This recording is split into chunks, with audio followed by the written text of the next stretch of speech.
دې باب کې موږ ته دا ښیي چې د ماسپښین لمونځ دومره وروسته وکړی شي چې د مازدیګر ټایم داخل شي. یعنې منځونه دواړه په خپل ټایم کې وکړی شي، خو یو دومره وروسته وکړی شي چې دا بل ټایم داخل شي نه بل هم وکړی شي. د احنافو مذهب کې دې ته جمع سوري وایي، جمع سوري. هغه وروستو خبره ده، هغه فقهي بحث دی، اجتهادي اختلاف دی، هغه دومره مسله نه ده. یې خو لنډه خبره دا وکړي چې دا یو قسم وسعت دی په دې کې، بس یو قسم وسعت دی، اسانتیا ده.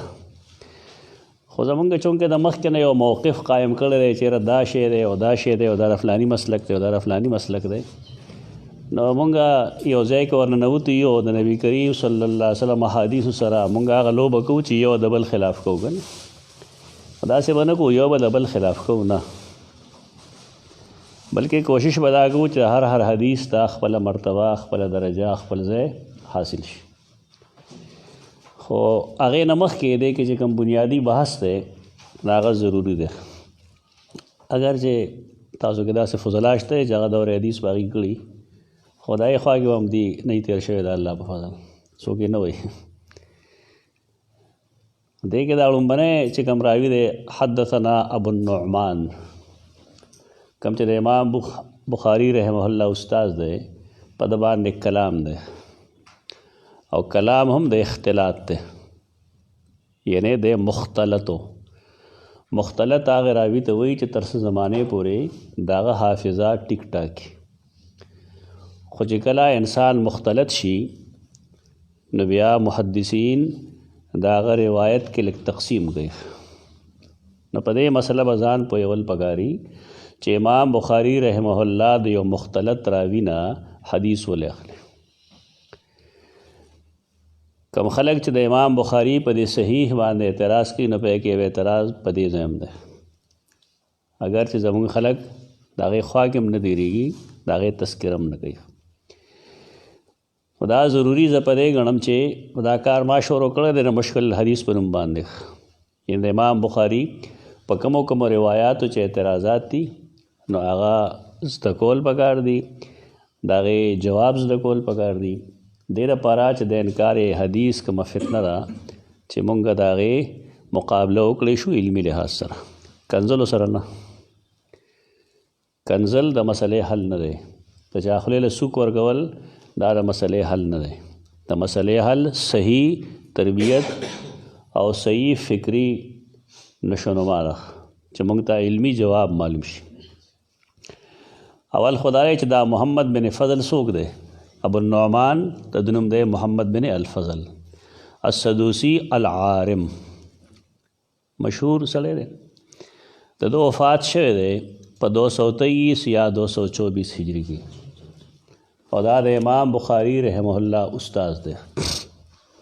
د هغه استاد حماد بن زید دی، د زید د پلار نوم درهم دی، حماد بن زید ابن درهم. او هغه حدیث نقل کوي د عمر بن دینار نه، دا مکی راوي دی. او هغه نقل کوي د جابر بن زید ازدی نه، او هغه نقل کوي د سیدنا عبدالله ابن عباس رضی الله عنهما نه ان النبی صلی الله علیه وسلم چې رسول الله صلی الله علیه وسلم صلی بالمدینه په مدینه منوره کې مونځ وکړو 87 الظهر والعصر والمغرب والعشاء. مونځ یې څنګه وکړو؟ 87 رکعتونه یې وکړل او 8 رکعتونه یې وکړل. الظهر والعصر، دا ظهر او عصر ولګوه 8 سره. 8 رکعتونه د څه شي وکړل؟ د ظهر او د عصر، یعنې 4 فرض یې د ماسپښین وکړل او 4 فرض یې د مازدیګر وکړل، او 7 څه سره ولګوه؟ وروسته 9 سره. والمغرب والعشاء، او د ماښام او د ماسخوتن. دې کې د معنی هم د اشکال دی. دا که ته داسې ووایې چې 8 د ماسپښین مازدیګر ماښام او ماسخوتن،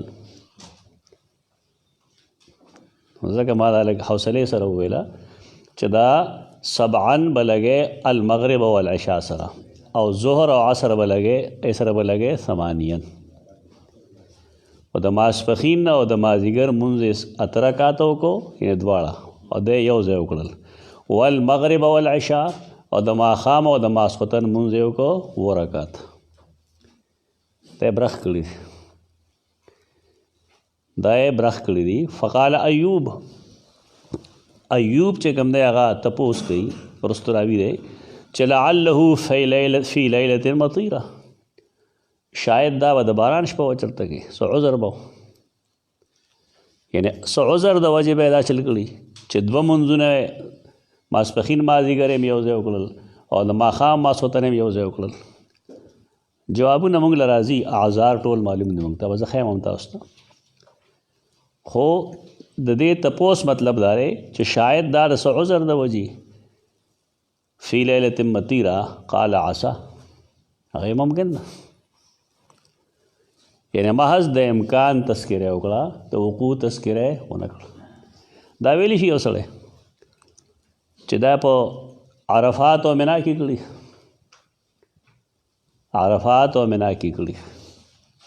دا تاویل دی خو وروستو به انشاءالله زه پیش کوم تاسو ته د امام مسلم نقطه نظر په دې باب کې چې امام مسلم څه وایي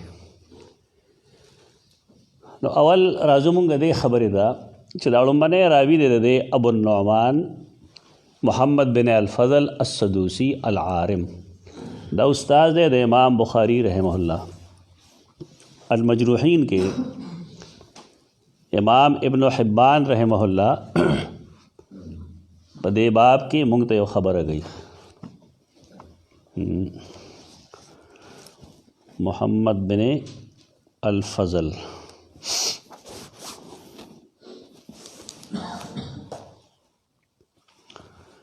صفحہ نمبر 311 جلد 2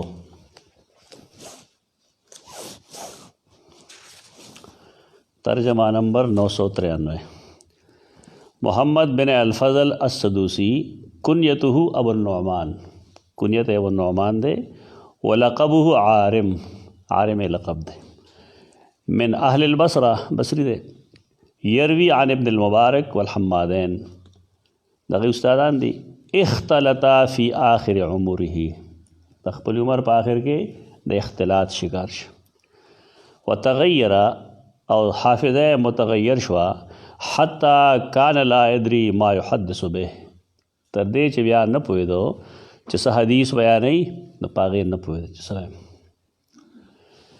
فوقع المناکیر الکثیرة فی روایته د ده په احادیثو کې منکر روایتونه ډېر شامل شو فمما روى عنه القدماء قبل اختلاطه اذا علم ان سماعهم عنه كان قبل تغيره نو کدا پته ولګيږي چې کوم خلکو د دنا د تغیر نمخ کې د اختلاط نمخ کې روایتونه اغستی دي نو ټیک داغه سما به صحیح وي خو قبل فرض چا چې متاخرین دی و اما روایت المتاخرین عنه فلا نحب الا التنكب عنها على الاحوال نو مونږ دا نه خوښو مګر دا چې سړی مجتری وي د دغه روایتونه او که بالفرض داسې وشي چې لم يعلم التمییز بین سماع المتاخرین والمتقدمین منه یترک الکل او که بالفرض پته نه لګېږي چې فلانکي ته مخکې اورېدلی دی او که وروستو اورېدلی دی نو دا ټول روایتونه به پرېښودی شي ولا يحتج بشیء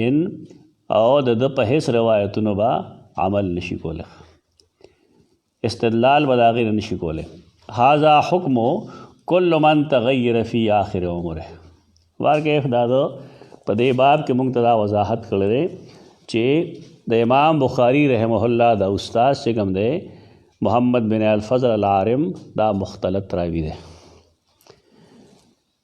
نو اوس دویم نکته دا پاتې شو د خدا کول یو بله حواله هم وګوره چې دا یوازې ابن حبان نه لیکلي بلکې امام ابو حاتم هم لګي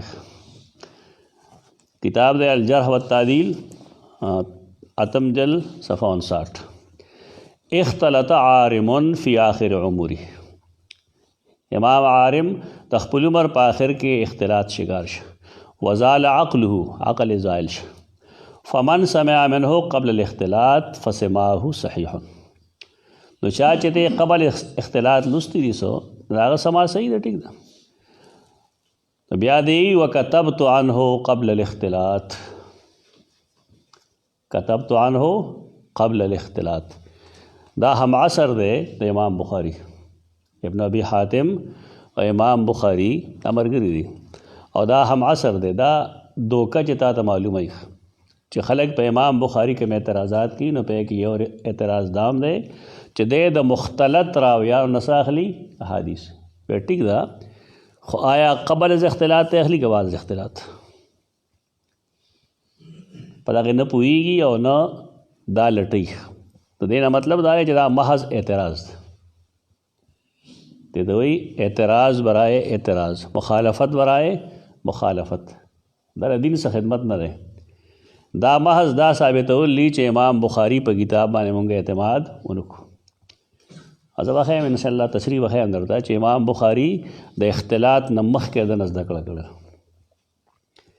داسې عمر بن هشام باره کې هم لګیا دي خلک چې دا جدا چلو دا جدا چلو. ته ډېر ماشوم وې د رجالو باره کې ستاسو علم نشته. دا محض اعتراض دی، بس خلک کوي چې دا مختلط دی دا مختلط دی، تنقیدات کوي په امام بخاري. دا موږ چې بیا وایو چې د حدیث کې د حدیث متن دم د استاد نو ویلی شي او د حدیث اسناد دم د استاد نو ویلی شي. اره به خبره سمه تش په دې کار نه کېږي چې سړی د اردو صحیح بخاري راواخلي سار ځای ځای کې ولاړم نو ما ته فلانې پېژنې یو کس راته وي وي هغه وایي چې ما سره صحیح بخاري صحیح مسلم شته دی، بس د هغې نه حدیث ګورم او زه پوهېږم په خپله. ما ورته بس میاشت نیمه انتظار وکړه، دی به د مهدیت دعوه وکړي. دین سره خلک گپ نه لګوي. حدیث استاد نه بغیر چرې مه وایه. او استاد هم داسې استاد نه چې هغه حدیث نه ویلي، چې حدیث واقعي ویلي. بې شمېره خلک دی حدیث ویلي دي. خو زمونږ حال خو ډېر عجیبه دی که نه. یو سړی به 10 کاله مشکات وښي چې مدرسه کې شیخ الحدیث مړ شي نو دی ورته شیخ الحدیث شي. دا خو هېڅ تجربه نشته. خانه پوری نه ده پکار، صحیح عالم پکار دی چې متن نه د اسناد نه بحث کولی شي. نو دی وایي کتبت عنه قبل الاختلاط سنة 14 سنې لیکلی ولم اسمع منه بعد ما اختلط. کله چې دی د اختلاط شکار شو نو ما د هغې نه وروستو د ده نه بیا لوستل نه دي کړي. نو امام ابن ابي حاتم د خبرې مطلب دا شو چې ما که د هغه نه احادیث اخیستي دي نو قبل از اختلاط مې دی اخیستي. نو که موږ سره تصریح نه هم وی که نه نو هم موږ په دې قیاس کولی شو چې امام بخاري او دا چونکې ملګري دي هم عصر دي. او دا ګوره امام بخاري التاریخ الکبیر لیکلی دی، التاریخ الکبیر لیکلی دا د هغه ملګری دی. خو د هغې په هغې تاریخ کې څه غلطۍ دي، اخطا دي علمي. نو امام ابن ابي حاتم هغه مستقل کتاب لیکلی دی، ما سره شته کتاب چې د امام بخاري د دې راوي په باره کې دا کوم څیز لیکلی دی دا درست نه دی، درست داسې دی. دا اوس خلک تنقید وایي دی ته که نه د علم خدمت دا نه دا کوم چې مونږ کوو. زمونږ زمانه کې چې سړی وایي چې د شیخ په کتاب کې د فلاني شیخ په کتاب کې دا شی غلط دی نو خوله وبنده ساده کری کافر کېږي. دا ډېر غلط ذهنیت دی. داسې جماعتونه داسې آرا ترقي نه کوي. په هغه ځای کې بس پاتې شي، ختم شي. د امام بخاري رحمه الله د کوم التاریخ الکبیر چې چاپ شوی دی نو د هغې سره بطور تتمه د امام ابن ابي حاتم کتاب هم چاپ کېږي، خو عرب ملکونو کې، دلته نه. عرب ملکونو کې بطور تتمه کتاب چاپ کېږي. دې لپاره چې دې کې کوم اخطا دي هغه دې کې وکتې شي. اوس چې کله سړی هغه دین باندې پوهېږي نو د هغه د سړي ذات سره څه تعلق نشته دی. هغه د هغه رایې سره خبر ده. رایې که صحیح ده قبوله کړي، که رایې غلطه ده د هغې تصحیح وکړه. دې کې څه کنځل خو نشته. د بار کیف دا 2 کتابونه مونږ سره په دې باب کې راغلل چې امام بخاري رحمه الله کوم دا استاد محترم چې دی د بیچاره د بیمارۍ د وجې مختلط شوی دی. دا عیب نه دی. د خلکو خیال لګي چې یو سړی د هغه دماغ خراب شو ګنده به ګناه کبیره کړي. دا د خلکو خپل قیاسونه دي که نه. د الله اختیار لاس کې اخلي ظالمان. دا د الله بندګان دي. هغه کومه بیماری ورکوي ولې ورکوي په څه وجه ورکوي د هغه وجوه الله ته معلوم دی. دلته هر سړی بس خپل بدګمانۍ وچلي چې دا ګناه یې داسې کوو که نه نو ځکه د آخر کې داسې شو ګنګوړې وایي پلانې چل گئی پلانې چل گئی پلانې چل گئی. دا دروغ دی. په رسول الله صلی الله علیه وسلم باندې سکرات الموت کې تکلیف راغلی او که نه راغلی نو څه به وایي سړی خو د الله فیصلې دي. نن که د یو بني آدم سا بالفرض 2 ورځې یا 3 ورځې نه وځي نو خلک به څه وایي د پیشو سا یې ده خدای پلانې یې ګناه کړو. دا مصیبت زمونږ علما خوري. د الله اختیار لاس کې مال یې. یو سړی په یو تکلیف کې مبتلا دی ما ته هیڅ پته نشته دی چې آیا دا د الله ابتلا ده آیا دا د سزا په طور دی او که نه الله په دې د جرایم کموي او که نه الله په دې د درجات اوچتوي. نو مونږ هسې لګیا یو خلکو ته وایو چې ظن المؤمنون خیرا که نه دا په خولې وایو. دا سيزونه نه دي پکار. اختلاط بېشک دا عیب دی په راوي کې چې راشي لیکن دې کې د راوي څه مسله نشته. الاغتباط په نوم یو کتاب ملاویږي. الاغتباط بمن رمیه بالاختلاط غټ کتاب دی او به کې غالبا 1.5 سل 200 پورې محدثین ښیي چې دا مختلط شوي دا عیب نه دی ځکه دا څه د بیمارو د وجې انسان باندې اختلاط راشي. چې کله اختلاط راغی نو اصول لري چې د هغه قبل از اختلاط روایتونه قابل قبول دي او چې کله معلومه وي نو بعد از اختلاط روایتونه قابل قبول نه دي الا په دې صورت کې چې د هغې دپاره څوک شاهد او تابع موجود شو نو بیا هغه روایت هم قابل قبول دي. خو که بالفرض داسې وشي چې قبل از اختلاط او بعد از اختلاط روایتونه ګډوډ شي نو بیا به دا قابل استدلال نه بیکاره نه دي قابل احتجاج نه دي. یعنی که په دې احادیثو کې یو داسې مسله ذکر ده چې بل ځای نشته نو بیا به دا نشي قبلولی. خو که په دې کې داسې څه مسایل وي چې د هغې نور شواهد موجود دي نو دغه نه هم انتخاب کولی شي او هغې ته بیا حسن یا صحیح درجه ورکولی شي. دا طریقه نه ده چې یو سړی مختلط شي ته د هغه ټول روایتونه لډز ورکړه چې دا بیکاره دی دا جي مختلط دی. دا د بې علمه خلکو خبرې دي. اوس امام بخاري رحمه الله د ده نه بحث کله کړی دی سبق کله ویلی دی وایي چې اختلط عارم فی آخر عمره من سمع منه قبل 20 و 200 220 هجری نه مخکې چې چا د نه اورېدلي یعنې د اختلاط کله راغلی دی 220 هجری کې تاریخ ثابت وښوده ته نو چا چې 220 هجری کې ته د نه مخکې لوستی د هغې نه نو بیا هغه څوک دي هغه یو ابو زرعه دی دارقطني وایي تغیر بآخره لګیا تفصیل کوي نو بیا وایي چې انما سمع منه البخاري سنة 13 قبل اختلاطه بمدة. امام بخاری ته حدیث کله ویلی دی سن 213 هجری کې 213 هجری کې او د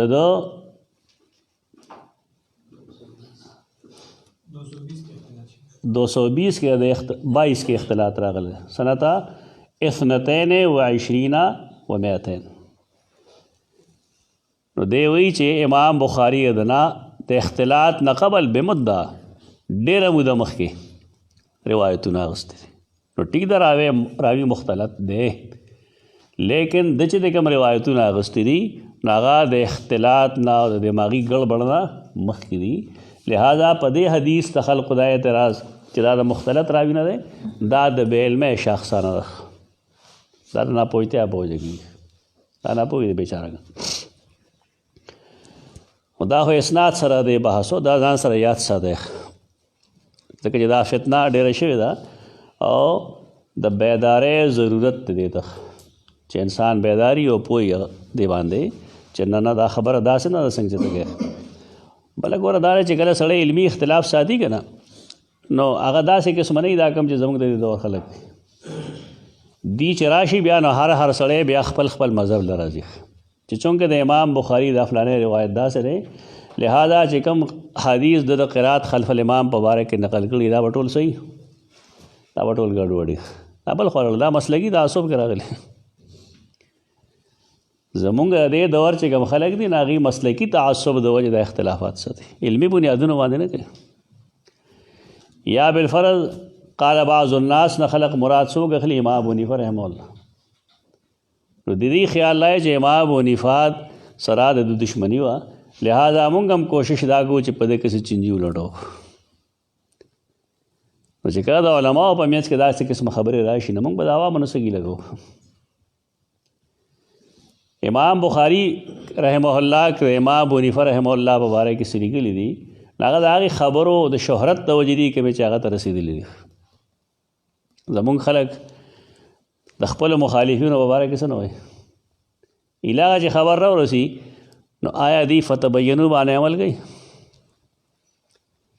فتوی داخ کړي بس، ولې دا دینی حمیت ګڼي، دینی غیرت ګڼي. امام بخاری صاحب معصوم خو نه دی، هغه هم دینی غیرت په هغې کې راغلی دی، هغه بس قال بعض الناس په ویلي په خپله چې څه کوي نه هغه نه ګوري. سړی خالص د اسلام نه وباسي دي. او که امام بخاري ته د خلقو د خبرو د وجې نه هغه څه فیصله کړې ده نه ورته بد ښکاري. نو بار کیف د دې مصیبت نه بروځئ، کوشش به دا کوئ چې د کم حدیث باندې کم اعتراض راځي چې هغه اعتراض تا ته معلوم وي. اوس دا حدیث دا کم چې مونږ وایو دا خو یو حدیث دی مختصر، خو د دې لپاره فقهي بحث دا امام ترمذی رحمه الله کوي. سنن ترمذی چې د جامع الترمذی وایي دا بحث دی کې پکار دی. هلته کې تا ولوستل چې رسول الله صلی الله علیه وسلم د مازدیګر او د ماسپښین 8 رکعاته یو ځای وکړل او د مغرب او د عشاء 2 رکعاته وکړل یو ځای وکړل، هغه هم یو ځای وکړل، یعنې 2 منځونه یو او 2 منځونه بل د 2 وختونو کې څه کړل؟ شریک کړل. اوس زمونږ خلک څه وایي چې اهل حدیثو دا مذهب دی، دا د اهل حدیثو مذهب دی چې 2 جمع بین الصلاتین ورته وایي که نه، جمع بین الصلاتین. هغه هم سم دا شعر زامن دی بس پوه شوې، که جواز میله هم شي نو بس هر وخت جمع بین الصلاتین جمع بین الصلاتین. دا افراد و تفرید دی، ولې هغې احناف چیړي او احناف لګي اهل حدیث چیړي. خو چې کله دین دې ته ورسي نو بیا زموږ هغې ته سلام دی. دا غلطه طریقه ده، د یو بل د چیړلو لپاره دا کارونه کوي، دا دین دې لپاره راغلی. دې نه مستقل 2 مسلکه جوړ شو. لږ پکار دی چې محدثین په دې باب کې څه وایي. هغه کتل غواړي امام ترمذی رحمه الله په ابواب الصلات کې یو چپټر یې خره باب ما جاء فی الجمع بین الصلاتین فی الحضر. د چې کوم عنوان یې خره د هغې نه څه معلومېږي چې دا په حضر کې و، سفر نه و. 187 نمبر حدیث تے حدثنا حناد حدثنا ابو معاویہ عن الاعمش عن حبیب بن ابی ثابت عن سید بن جبیر عن ابن عباس قال جمع رسول اللہ صلی اللہ علیہ وسلم بین الظہر والعصر وبین المغرب والعشاء بالمدینہ. دا حدیث تفصیل ده، یعنی دا منا کی نه دي، دا په عرفات کې نه دي، په منا او په عرفات کې نه دي. دا احناف دا جواب به صحیح کم چې د کوي دا هلته نه وه. بین الظهر والعصر وبین المغرب والعشاء بالمدینہ من غیر خوف ولا مطر. یرم نه وه، بارانم نه وه،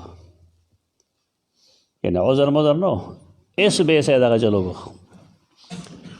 فقیلا لابن عباس، سیدنا ابن عباس ته ویلی شو ما اراده بذلک، دا څه دپاره داسې کول. اوس به خلک څه وایي چې څه لی کول. نو صحابي نه و تپوس، صحابي څه وایي؟ هغه د حدیث راوي دی. د دې حدیث راوي څوک دی؟ سیدنا ابن عباس. هغه وایي اراد الله یحرج امته، اراد الله یحرج امته. رسول الله صلی الله علیه وسلم دا غوښتل چې زما امت ترې څه حرج، څه تنګسیا، څه تکلیف نه. دا توسع ده چې که سړی چېرته کې یو ځل 2 دغه شانتي وکړي نو خیر ده. دا چپټر به زه ټول لولم، دې لاندې چې څه دي دا به ټول تاسو هم زده کوئ. د دې لپاره چې پته ولګېږي چې دا کومو خلکو بس یو کسب ویلی ده، بس هر وخت روزانه به دوه لمونځونه برخ کوي.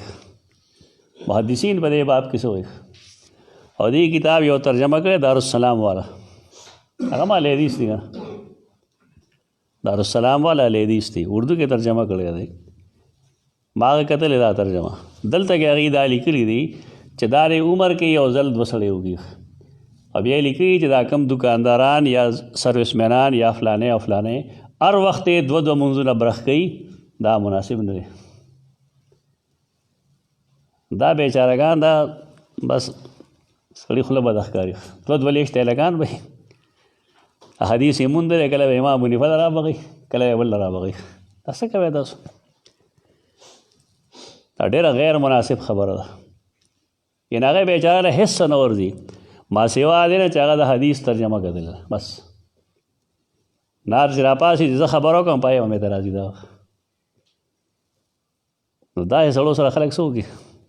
حدیث خو دغه مطلب نه دی کوم چې تا واست قرآن نه نه معلومه چې ان الصلاة کانت المؤمنین کتاب موقوت، د مونځ ټایم مقرر دی که نه دی؟ او رسول الله صلی الله علیه وسلم هغه به مونځ په ټایم کې دننه کو که بار به کو؟ او آیا دوه مونځونه چې برخ کړي نو ټول عمر یې برخ کړي؟ په دې کې اصول دی چې یو ځل یې کړي دي په عمر کې ته یې یو ځل وکړه، بس خبره ختمه. امام ترمذی رحمه الله چې دا نقل کړي بیا وایي وفي الباب عن ابي هريره، دا شان حدیث د سیدنا ابو هريره نقل دی. قال ابو عیسیٰ کنیت د امام ترمذی حدیث ابن عباس قد روی عنه من غیر وجه، سیدنا عبداللہ ابن عباس دا روایت چې دی دا ګڼو سندونو سره نقل دی. رواه جابر بن زید و سعید بن جبیر و عبداللہ بن شقیق العقیلی، دا کسان یاد کړل دیم نقل کړی دی. او دا د حدیث نقل کو، حدیث نقل کو، او دا ثابتوي چې دوه منځونه مونږه د عذر نه بغیر برغولی شو، د حدیث نقل کو. خو بیا دی په دې نه اراده دی حنفي نه دی که امام ترمذي حنفي خو نه دی، لیکن دی هم د منځونو په جمع کولو باندې رضا نه دی. نو ورپسې څه وایي؟ زه چې هم کتاب پوره ګورئ او صحیح ګورئ، په ځان پیریان خلک نه راولي، مخکې او وروسته ټول وګوره ته په خپله پوه شي. وقد روي عن ابن عباس عن النبي صلی الله علیه وسلم غیر هذا، د سیدنا عبدالله ابن عباس نه دی په خلاف کوم یو حدیث نقل دی، هغه مرفوع حدیث. حدثنا ابو سلمہ یحیی بن خلف البصری حدثنا المعتمر بن سلیمان عن ابی عن حنش عن اکرمہ عن ابن عباس عن النبي صلی الله علیه وسلم قال من جمع بین الصلاتین من غیر عذر فقد اتى بابا من ابواب الکبائر، چا چې جمع بین الصلاتین وکړه بغیر د څه عذر نه، نو یقینا د راتلل وکړل د کبایرو کې د یو باب نه. دا حدیث د نقل کړی، دا حدیث ضعیف دی، قابل عمل نه دی، قابل عمل نه دی. تبلیغی نصاب کې دا حدیث لیکل دی، دې نه ما مجموعه کې بحث کړی، دا مه وایه خلکو دا حدیث. یعنی امام ترمذی رائے دا ده، دا د اپروچ تا ته ښیم چې دی هغه حدیث په دې رد کوي، هغه حدیث په دې رد کوي چې نه نبی کریم صلی الله علیه وسلم دې ته څه وایي قد اتى باب من ابواب الکبائر. بیا وایي قال ابو عیسیٰ وحنش هذا هو ابو علی الرحبی وهو حسین بن قیس وهو ضعیف عند اهل الحدیث ضعفه احمد وغیره. دې ته علمي تقاضا وایي، پوره کوي خبره خپله، په ټول نه کوي خلک. دوه مختلف احادیث دي، یو حدیث کې دا دی چې رسول الله صلی الله علیه وسلم د ماسپښین او مازدیګر مونځ برغو کو او د ماښام او د ماسخوتن وکړل، لیکن بل ځای کې دا حدیث دی. نو دی وایي دا حدیث چې کوم دی دا ضعیف دی، او د هغې وجه دا ده چې حسین بن قیس چې حنش ورته وایي ابو علی الرحبی، دا د محدثینو په نسبت باندې ضعیف دی. اهل حدیث هغه چاته نه وي چې رفع الیدین کوي، دا د پاکستان او هندوستان اصطلاح ده. اهل الحدیث هغه چاته وایي اهل العلم بالحدیث، چا په حدیث پوهېږي. په دې نه خوشحالېږي خلک چې زما نوم یې دلته اخیستی دی، دا نه دی مطلب. ابن تیمیه رحمه الله نه ورته پوښتنه زموږ په خبره کې د اعتماد نه، دلته معرفت علوم حدیث پروت دي زما کما بنیادی چې کوم اصطلاحات نه پې کې د اهل حدیث لاندې وګوره چې دا چا ته وایي دا ټیک د ځان ته هغې اهل حدیث وایي او دې وایي لیکن د دې اهل حدیث نه دغه نه دي مراد دا فرقې دي څنګه چې حنفیت فرقه شوی دی فلانې فرقه شوی دی فلانې فرقه شوی دی اهل حدیث هم فرقه ده لیکن دنه څو فرقې دي لاهور ته لاړ شئ به ووینئ اوس پنجاب ته لږ واوړئ پنډۍ ته لاړ شئ هلته به ووینئ چې دی یو بل ته کورنۍ کې څه وایي نو دا دی نه وایي یو سړی چې فلان کې دا اهل حدیث نوم پخوا نه را روان دی هغه ستا په شان نه اهل الحدیث هغه چاته وایي چې هغه ته وایي اهل العلم بالحدیث هغه حدیث پسې ګرځي د حدیث علم حاصلوي هغه ته اهل الحدیث وایي رفع الیدین کول ته او نه کول ته اهل حدیث نه وایي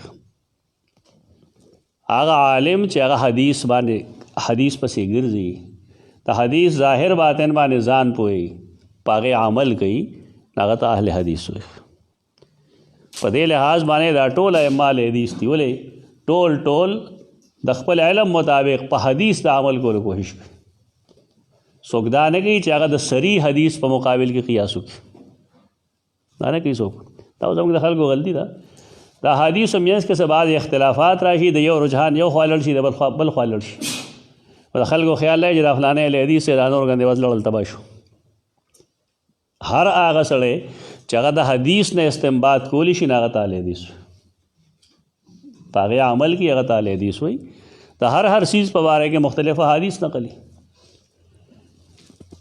امام مالک رحمه الله چې کله خپل موطا ولیکو هغه وخت چې کوم منصور دی یا څوک دی امیر هغه امام مالک ته وایي چې ته خپله موطا راوړه دا موطا به مونږه څنګه چې سیدنا عثمان د خپل مصحف باندې ټول خلک جمع کړه او نور مصاحف په ختم کړو نو موږ به ټول امت مسلمه کې هغه روایتونه قابل عمل کو کوم چې ستا په موطا کې لیکل نو څه وایي اتفاق وایي دا که زموږ د دې دور خلک وایي چې دا ټیک دی نه د ډېر خیر نه محرومه شوی قوم امام مالک ورته ویل دا کار به نه کوې وجه د هغې دا ده چې د موطا نه بهر داسې حدیث دي چې په موطا کې نشته او د دې خلاف حدیث دي په موطا کې نشته هغه صحابه کرام او دنیا اکناف او اطراف ته رسول دي دا چل بته نه کوي دیکھئے یو توسع ده په دې څیزونو کې زمونږ خلک په هغې نه پوهېږي رفع الیدین یې وکړه ویې کړه څه شو کافر شو امین بالجهر یې وکړه بس ټیک ده ښه کړي ثابت عمل دی ټیک دا مطلب نه چې ګندې یو شی حدیث سره ثابت ته تر هغې نه انکار کوي یو سړی په هغې عمل کوي بل سړی په یو داسې حدیث عمل کوي چې هغه د هغې اپوزټ دی ویني بس مسلمانان چې کله حدیث باندې عمل کوي نو که حنفي دی او که شافعي دی او که اهل حدیث دی مسلمان دی الله په فضل او دی په حدیث عمل کوونکی دی د جمع دغه طریقه ده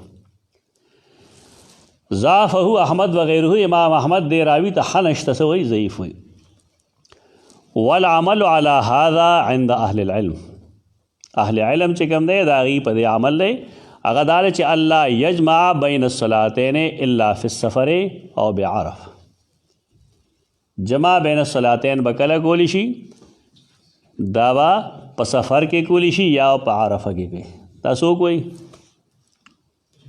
دا امام ترمذي وایي دا دی کتل دی امام ترمذي اجابت راته نه بس هر گزار راغلی د حنفي سر لی رابغي هغې نه بیا یو قسم دشمني پیدا کېږي نور ائمه هم داسې شته دی چې هغې خپل آرا قایم کړي دي ورخص بعض اهل العلم من التابعین فی الجمع بین الصلاتین للمریض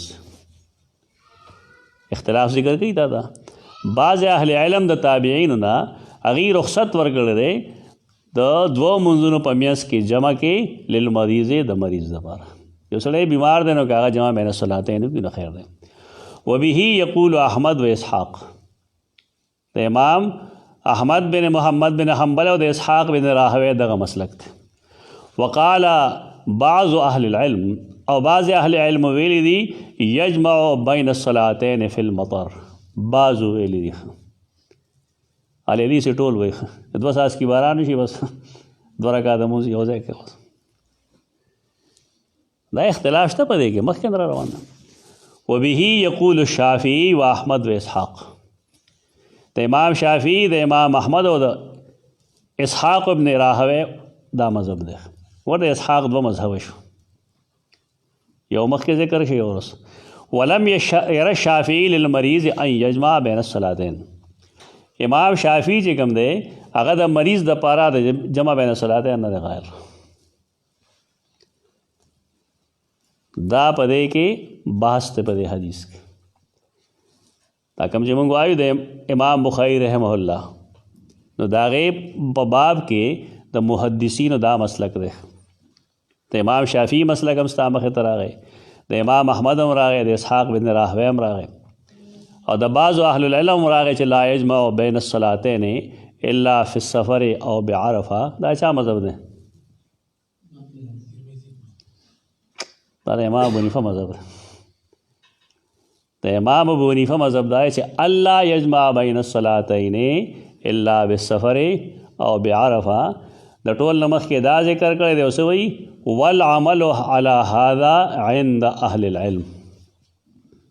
والعمل على هذا عند اهل العلم. امام ابو حنیفه د توتانو پاڼې نه دی ویلي. اختلاف ځان له اوس دی فکری اختلاف راځي، لیکن زمونږ خلق چې امام ابو حنیفه ته په کم نظر ګوري ډېر د سپکاوي په نظر ګوري. زما او ستا مخکې نه ګوري دي چې تنهایۍ کې څه وایي مونږ اورېدلي، هغه څه وایي چې هغه د اورېدو نه وي.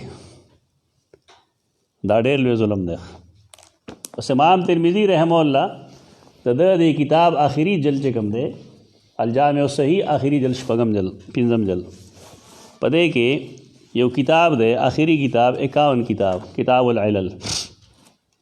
کتاب العلل په دې کتاب العلل کې 692 صفحه باندې لیکي قال ابو عیسی خپل ځان یادوي چې جميع ما فی هذا الكتاب من الحديث فهو معمول به. په دې سنن ترمذی کې جما څومره روایتونه لیکلي دي دا ټول معمول به دي. معمول به څه مطلب؟ دا قابل عمل لی او امت په دې عمل کړی دی.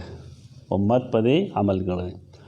وقد اخذ به بعض اهل العلم او بعض اهل علم په دې عمل کوي ما خلا حدیثین دو حدیثونه داسې دي چې پای باندې د امت عمل نشته. تا خلک ډېر وایي خو پوره نه دی کړی چې څه وایي. یعنی دو حدیثونه زما په دې کتاب کې داسې دي چې هغې باندې څوک عمل نه کوي. کم یو حدیث د عبداللہ ابن عباس ان النبی صلی اللہ علیہ وسلم جمع بین الظہر والعصر بالمدینہ والمغرب والعشاء من غیر خوف ولا سفر ولا مطر. حدیث ذکر کړه نو دې سوئی په دې حدیث باندې په امت کې هیڅ عمل نه کړ.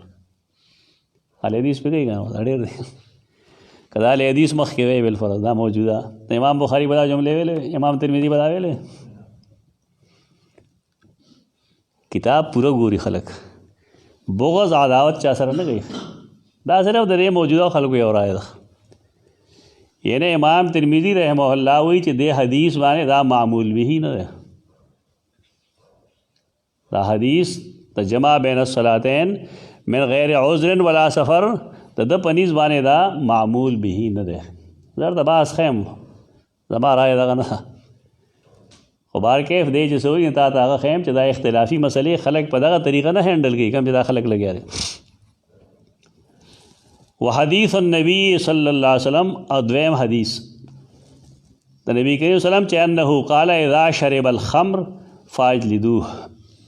یو سړی چې یو ځل شراب وسکي دوه ځله وسکي درې ځله وسکي سزا ورکوي خو په څلورم ځل وسکي نو فاجلدوه بیا سم وټکوي. ها نو فین عاد فی الرابعة فاقتلوه کدی په څلورم ځل کې وسکل نو بیا قتل کړي. نو بیا وایي چې وقد بینا علة الحدیثین جمیعا فی الکتاب.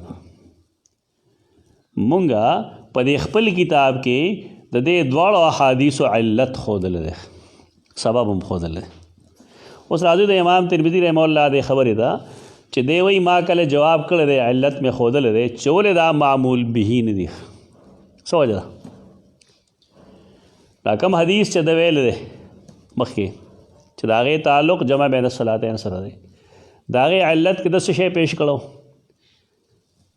هغه معلول کړو په دې باندې حدیث یې پیش کړو چې چا 2 منځونه برغ وکړل نو فقط اتا بابا من ابواب الکبائر. په دغه معلول کړو نه، دا علت صحیح نه، دا علت صحیح نه دی. ولې دا حدیث ضعیف دی، دا هغې مقابله نشي کولی. او پاتې شو دا بل چې 3 ځله شراب اوس کی سزا ورکړي او 4 ځل باندې اوس کی نفاج لیدو، دا حدیث خو ثابت نه دی. که څوک ثابت غني دا هغې منسوخ دی. بهترین قول د نسخ دی، دا منسوخ دی. خو دا ما چې څه وویل نو دا خبرې چا کړي دي؟ موږ واړه خلک یو، دا بل څوک کوي. دا امام نووي رحمه الله کړي. امام نووي هغه حدیث نقل کوي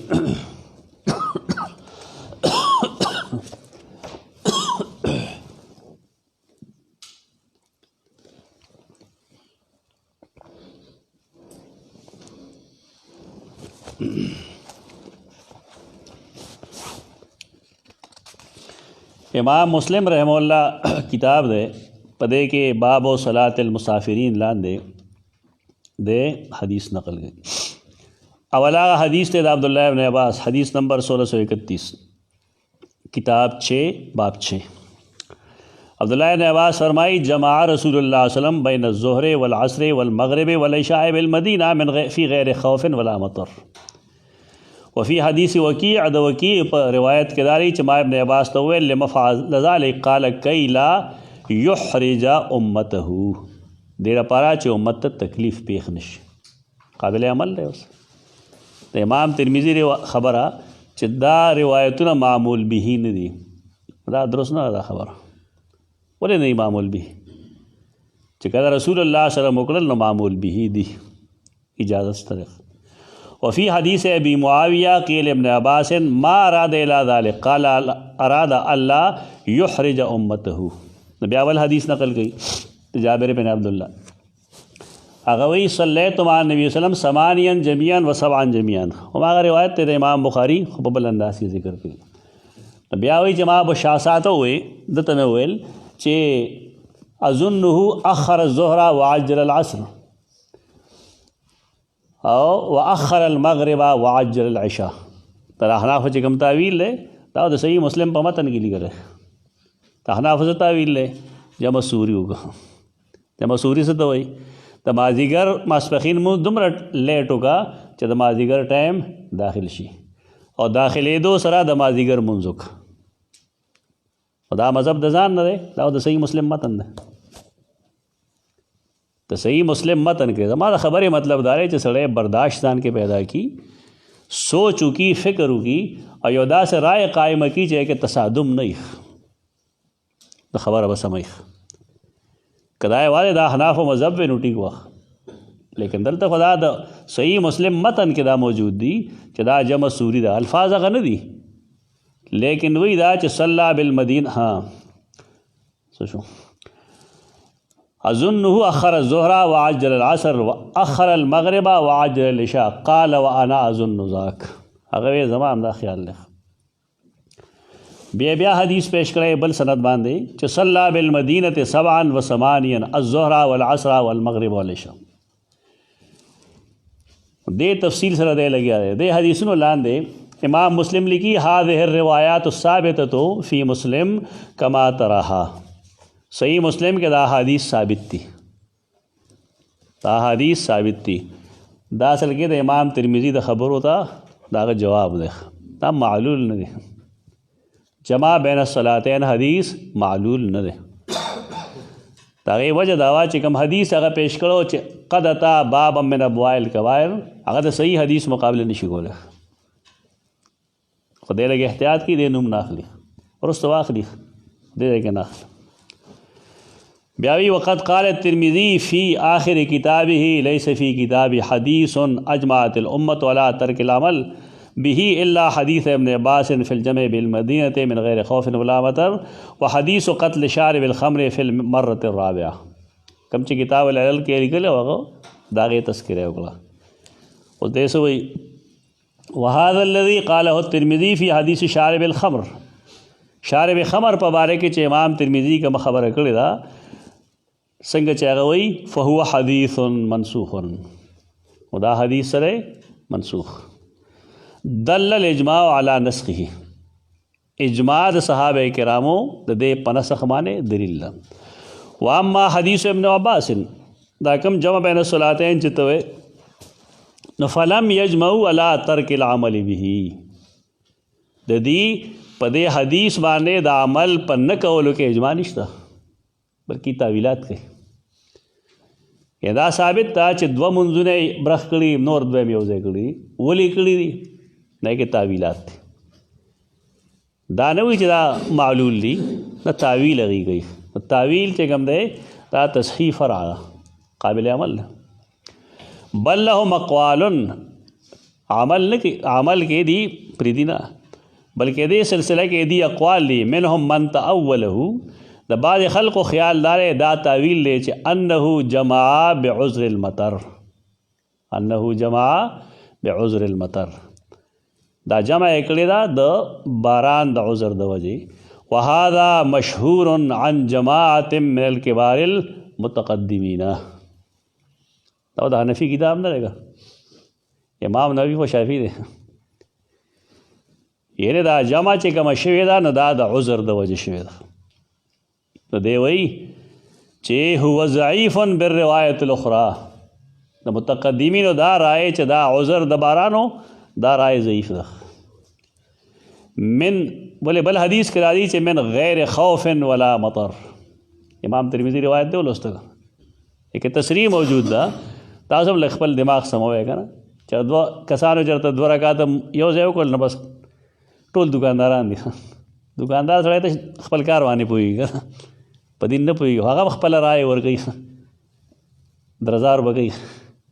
ناقص علم مه ورکوئ خلقو ته، دا جایز دي. دې کې توسع ده، البته کسب به ورته نه وایي، لنډه خبره دا وکړه، دا دې نه وروسته معلومېږي به، دی به خپله وایي دا. بلکې حافظ ابن حجر اسقلاني هم د حدیث چې نقل کړي دې پسې به دې هم لیکي. ومنهم من تأوله أنه كان في غيم فصلى الظهر ثم انكشف الغيم وبان أن وقت العصر دخل فصلاها. چا دا تعویل کړی چې اصل کې د ماسپښین مونځ یې په وریځ کې کړو، پته نه لګېده. و چې څنګه وریځ لرې شوه نه پته ولګېده چې هو مازدیګر هم دی، نو بیا د مازدیګر مونځ هم وکړو. نو دا ډېر ښه تعویل دی، مزېدار دی، خوند کوي. خدای څه وایي؟ دی وایي چې دا تعویل چې کوم دی وهذا ایضا باطل، دا تعویل باطل دی. کتاب چې درسره نو کتاب خلک ګوري که نه، زموږ خلک کتاب نه ګوري. کتاب ګورئ نو پته به ولګي چې دا تعویل چا کړی. دا اردو کتابونو کې ټولو کې دا تعویل لیکلی، لیدي صورت کې چې کوم کتابونه لیکي خلک هغې کې به دا لیکلي. دغه اردو کتابونه خلکو سره ښه رسایل وکاړوي، پوه شوې، فلانی شی او فلانی شی او فلانی شی، بس عجیب عجیب سوزونه به کې لیکلي. خلک پې فخر کوي. دا علم دومره آسان شی نه دی، د حدیث دا ډېر مشکل علم دی، دا ډېر لوی بصیرت غواړي. کله کله بعضې محدثین لیکي چې محدث په 100 کال کې چېرته یو پیدا کېږي. نو چې ګیر چاپېر وکړه هر مدرسه کې محدث دی اور هر مدرسه کې مفتی هم دی. نو بس دا علم زموږ دې ته راوغورځېد. د سکولونو، کالجونو، یونیورسټو ګایډز باندې روان وو که نه، ګایډز. خو د هغې خو پخوا هر څه تخته شوي وو، د دوی اوس شو، دوی په پښتو کې کتابونه لیکي. یو طالب چې د پښتو شرحه ګوري د دا علم کم ځای ته راغی، د اردو شرحه چې ګوري د علم کم خوا راغی. دا خلک د اردو د کتابونو ګوري په هغې کې دي افتاز زده کوي، انا لله و انا الیه راجعون. تپوس وکړه چا تا چېرته بدایت المجتهد لوستلی دی؟ زما په خیال نوم به هم نه اورېدلی. د ابن رشد کتابونه وګوره چې ته پوه شې چې افتا خلک څنګه ورکوي.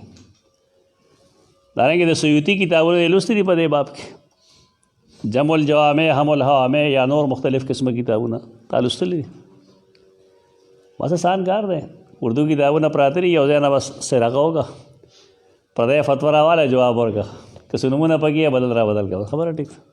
کټ پیسټ دی ته وایي که نه کاپي پیسټ یا کټ پیسټ دا 2 نمبري ده زمونږ علمي استعداد ځکه ختم شوی دی دا جګړې کېږي ولې جګړې هغه وخت کې راځي چې کله علم نه وي علم نشته چا سره چې علم یا جنګ نه کوي هغه خپل موقف پیش کړي په هغې دلیل پیش کړي بیا خاموش دغه کار ده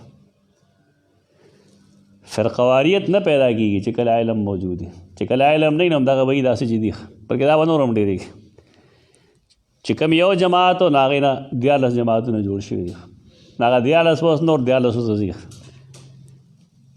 هغه یو شی چا لیکلی یو کلیپ یې جوړ کړی بریلیانو پورې خندا یې کوله یو سړی اوبو په مخ اخیستی نو لار کې ورته ولاړ دی یو کس چې ته څوک یې دی وایي چې زه سني یم نه لاس راوښکلی دی لاس نه نیولی بری راوښکلی بیا سني کې څوک یې نه ویلی دی خپل مکتب چې داسې هم داسې هم داسې هم حیاتي که مماتي فلان فلان هغې کې هم دغه قسمه خلک دی نو چې آخر کې پته ولګېږي چې دا د هغې مسلک نه زما د هغې فرعي مسلک د کم پیر چې زه مرید یم نو بیا ولې دې کړه ورکړي نو زموږ حال خو اوس دغه شوی دا اختلاف دی که دا فرقه پرستي ده دا کار هم دې څیزونه جوړ کړی چې دلیل څوک نه وایي چاته چې دلیل وایي دا دی د دلیل کې وزن دغه دی شعور بیدارول پکاري چې علم وکړئ نو دلیل زده کړئ او د دلیل وزن وګورئ نو بیا ورته بل برداشت کړئ او چې کله سړی دلیل نه پېژني نو بس دغه یې داسې چې مونږ یو خشک دماغ دي نو دا تعویل دا کم چې آسان تعویل مونږ ته ښکاري نو دا تعویل دا باطل دی دی وایي چې لأنه وإن كان فی ادنى احتمال فی الظهر والعصر لا احتمال فی المغرب والعشاء که مونږ د احتمال وساتو چې او د ماسپښین یا د مازدیګر احتمال پکې و نو د ماښام او په ماستن کې وصل گئے لکه د ماسپښین مونځ یې خو زه په وریځ کې کړی نو چې وریځ اخوا شوه نو پته ولګېده چې یاره دا خو مازدیګر دی نو مازدیګر مونځ یې وکړو نو ماښام ماستن سره وصل گئے یعنې محدثین دا څیزونه ښیي تا ته چې دا تعویل غلط کوي دا خلک تعویل غلط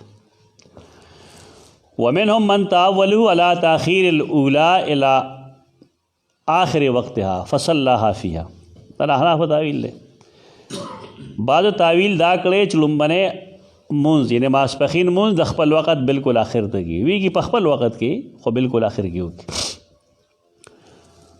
فلما فرغ منها چې کله د هغې نه فارغ شي نو دخلت الثانیه د دویم ټایم داخل و فصلاها نو د هغې مونځ یې وکړو نو یو بالکل په اول کې وکړو یو بالکل په آخر کې وکړو فصارت صلاته صورت جمعین نو د مونځ څه شو جمع سوری شو شکل یې د جمع راغی وهذا ايضا ضعیف او باطل او دا تعویل هم یا ضعیف دی یا باطل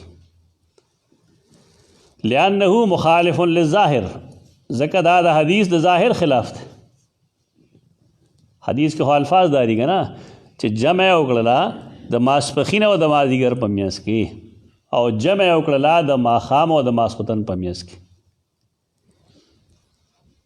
نه یې کې د تقدیم تاخیر څه خبره خو نه ده کړې او د ځانه خبره دا داسې یو مخالفت دی چې لا تحتمل بیا وایي چې وفعل ابن عباس الذي ذکرناه حين خطبه عبدالله ابن عباس نه چې تپوس وکړی شو چې کله هغه دا تقریر کو نو تپوس ته وکړی شو چې دا څه کوې نو هغه د دې کار تصویب وکړو چې دا ټیک ده دارنګې ابو هریره رضی الله تعالی عنہ هم دا چا تصدیق کړی دی چې هغه دواړه منځونه په یو ټایم کې کړي دي د هغې تصدیق یعنې عمله نه یې کړي سوري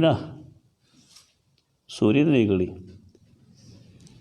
وعدم انکاری صریح فی رد هذا التاویل د دې دا انکار چې کوم دی دا صریح دی په دې باب کې چې دا تعویل د جمع سوری دا درست نه دی ومنهم من قال او بعضو دا ویلي چې هو محمول علی الجمع بعذر المرض او نحوه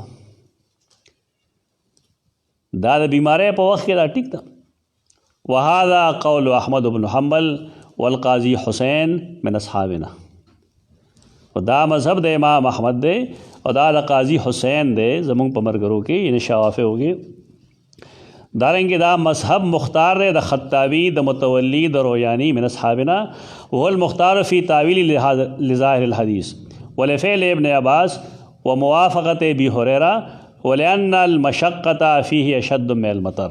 په بیماری کې ډېر تکلیف وي د باران مقابله کې ډېر یخ د دې د شوافه او پنیز باندې د دې تعویل څه شه دی د جی په بیماری کې کړی دا صراحت سره وسکه من غیر خوف ولا مطر. د بیا وی چې وذهب جماعة من الائمه الى جواز الجمع في الحضر للحاجه. حاجت او ضرورت نو ټیک ده دیتم یو جماعت لري خدا چاره پاره هغه چاره پاره نه دا جمله ځان سره نه تصویر واخلخ لمن لا يتخذه عادتا هغه چاره پاره چته عادت نه جوړي عادت نه جوړي یو ځل کړي رسول الله صلی الله علیه وسلم ټول مرګه پته یو ځل وک بس خبره ختمه جګړه وخت مش دا خور وخت لګیا دي یو ځل هغه کړي دی او د قرآن نصوص نه دا معلومه ده او د حدیث د نصوص نه چې رسول الله صلی الله علیه وسلم ته دور وځي سیدنا جبرائیل راغله او د موز اول او اخر ټیم ورته خولو موز هغه هم دي او کتاب موقوته په ټیم کې د نماز کول فرض دي نو دا یو استثنایی صورت را دي ته منسوخ مو آیا دا استثنایی صورت او دا د جون کې یو ځل لخ کته دو ځله کې درې ځله کې اومکا خو عادت پني خدا قول لچاره وهو قول ابن سیرین و اشهب من اصحاب مالک محمد بن سیرین او دارنګه د امام مالک مرګرو کې د اشهب رائے دادا وحکاه الخطابی عن القفال والشاشی الكبیر من اصحاب الشافعی قفال او شاشی کبیر پشوافه کې داغیم دار رائے ده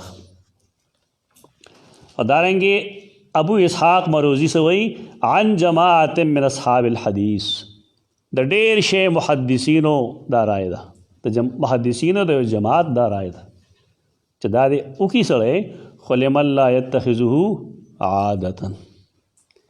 واختار ابن المنذر هم مشهور محدث ته هغه دیلا دا پسند کړل دی ويؤيده ظاهر قول ابن عباس د اخري مذهب چې کوم دی د دې تایید کوي د ابن عباس رضی الله تعالی عنہ دا فرمان چې اراد الله يحرج امته دا دې لپاره چې امت ته تنګسیا نه کم قول بهتر دی بده آخری قول بهتر اوس په دې طرح فرقواریت نه بالکل وته دغه دا مذاهب ټول مخه ته شو هغه وجوه اسباب معلوم شو هغه علمي بحث مو شو نو اصل رائے دارا چې دا نبی کریم صلی الله علیه وسلم بالکل غړي دا منسوخ نه دي د امام ترمذی رحم الله قول تا زنویم امام نووي نه درست وي دا درست قول نه دی چیرګند نه دي شي کوله پکار دي خو عمر کې یوزل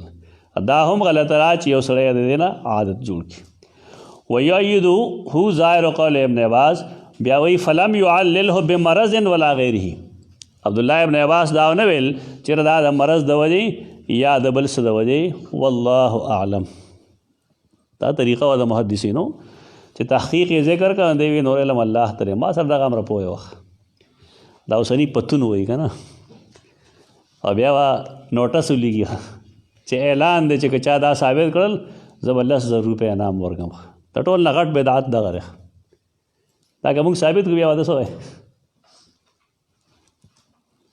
یو سیز باندې خلک چیلنج نه ورګي تحدي د الله کار ده قرآن په خپل تحدي کړی ده ان کنتم فی ریب مما نزلنا علی عبدنا فاتوا بسورۃ من مثله دا تحدي دا کار دی انساني علوم چې کوي انساني پویا ډېر محدود دي غلط بشي چر تک یو لوی عالم دی وفات شو دا کتاب باندې شاته یو نوټس لیکلو چې کچا زما په کتاب کې غلطي وخولا او د یوې غلطۍ په بدل کې به 100 روپے انعام ورکوم په خوا ډېرې 100 روپے ډېر شوی دا زما د فراغت نه مخکې خبره ما دا کتاب هغه ته مخې ته کېښود مې کې 3 حدیث موضوع دي روبه 300 روپے داسې لیکي که ثابت هم کړی شي نه ورکوي دا سیز به نه کوي، د دین په باب کې دا سیز نه دی، دا خدمت هم نه دی، دا محض فرقه پرستی پیدا کوي، فرقه واریت پیدا کوي. په دغه حدیث ته او حدیث د امام بخاري ستا مخکې حل شه چې دی کې او توسع ده. رسول الله صلی الله علیه وسلم صلی بالمدینة 7 و 8 الظهر والعصر والمغرب والعشاء، 2 رکعتونه یې وکړل د مغرب او د عشاء، او 8 رکعتونه یې وکړل د ظهر او د عصر. مطلب خدای چې کوم کسان ملازمین یا د غي چرته باندې سده کی او هغه نمونځ د ماسپخین لیټ شي روزي بیا روستو هغه کوي مازیګر سره به خو او ټیک د خدای عذر د وجه دی او عذر په دې هغه وخت کولای شي عادت نه خو هغه ته مجبوری هغه عذر شو کنه، کنه هغه عذر شدل ته کې خدا کلام چې کوم شي دا صرف په دې بنیاد شو چې دی کې من غیر سفر ولا عذر ولا مطر، نو بغیر د دغه چې تکه نو عمر کې یو ځلوک پټول جون کې یو ځلوکا د لپاره چې په قرآن او د حدیث په نورو نصوص هم عمل شي. اقول قولي هذا استغفر الله لكم ولسائر المسلمين.